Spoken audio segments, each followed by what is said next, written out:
Here I'm going to do Coletta example 4.7, which is about a boat being pulled along a canal. We know that the boat is being pulled at a constant velocity, and we have a picture of the forces that are acting on it here. What we'd like to find is the horizontal force exerted on the boat by the water. All right, so this would be a great place to pause and see if you could do the analysis and planning. Try to at least figure out what kind of problem this is, and if you can also make some steps forward in the analysis and make a plan, that would be great.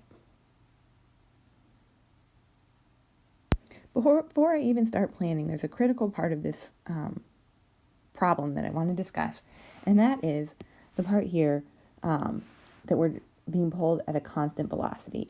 In dynamics, this is a critical phrase to be looking for, right? If our velocity is constant, that means velocity isn't changing. And what does that tell us about our accelerations? Once you've thought more about this constant velocity, see if you can write down the accelerations below. All right, so here's what that means, right? If we have a constant velocity, thinking back to our kinematics, acceleration is change in velocity over change in time. If velocity is not changing, that means acceleration is zero. So here I can right away write just from this one phrase here, a constant velocity, that our acceleration in x is zero and our acceleration in y is zero.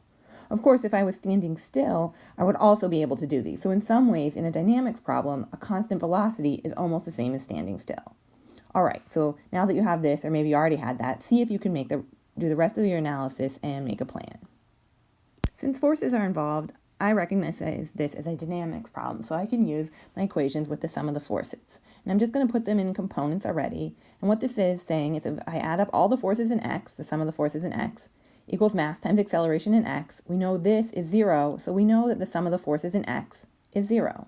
And similarly, the sum of the forces in y is also zero. So this means if I add up all the y components of force, I should get zero. If I add up all the x components of force, I should get zero. And I can already see where this is going to go.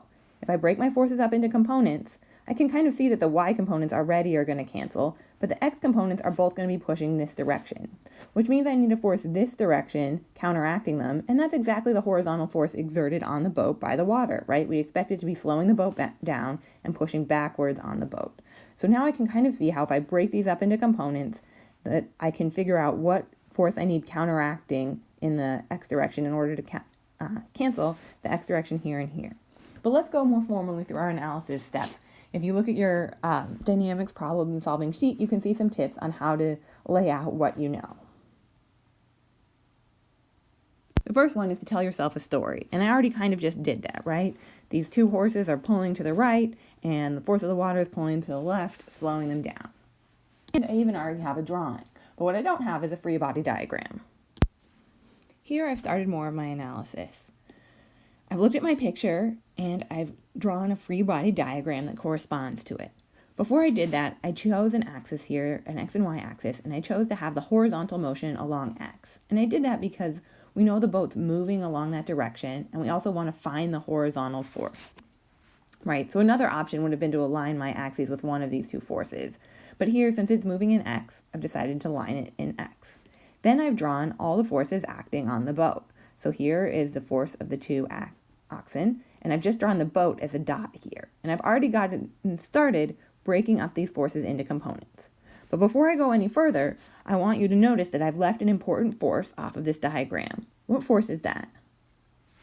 Right? So I've forgotten that what I'm supposed to be finding is that the horizontal force exerted on the boat by the water, right? And when I told myself the story, right, there weren't just the oxen pulling here and here, there was a boat pulling backward.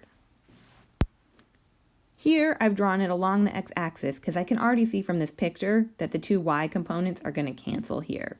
So I'm not going to need any countering y. But sometimes you might have to guess the direction of this vector here too. Like I might have had to draw it up here and just hope that I picked it right. And if I didn't, then I would end up with a minus sign somewhere that would tell me I hadn't guessed right. All right, so I've labeled it the force of the water. I've said it's all in the x direction. So the force of the water in x is just this, and the force of the water in y would be 0. And now I just need to break everything into components. So if you need practice with that, you might want to do that. I'm going to do it right here.